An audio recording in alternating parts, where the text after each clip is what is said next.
because, as we mentioned, it may be headed towards the end of an era. If the polls are right, more than half a century of rule by the LDP will soon be over.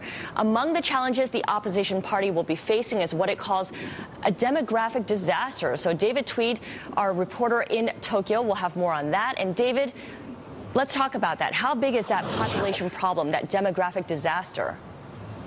Let me put it this way, Scarlett. We've got statisticians here in Japan who are estimating that the population in Japan may shrink by a quarter by 2050. Now, looking a bit more short-term, the government itself estimates that the workforce may decline by about 9% over the next decade. And this year, deaths outnumbered births for the second straight year running. So for the economy, Scarlett, it's pretty dire. Now, David, what is the opposition party then proposing? Yukio Hatsuyama, now this is the DPJ leader. He's got a two-pronged approach. He wants to encourage young mothers to have more babies. Now, the idea is to give state assistance to young women, also to increase spending on childcare.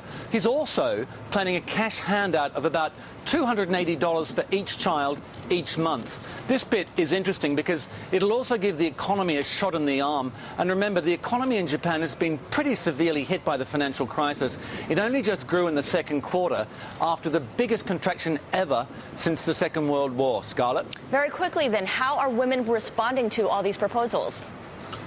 I've been speaking to some young mothers just in the last week, and frankly, there's a bit of skepticism about.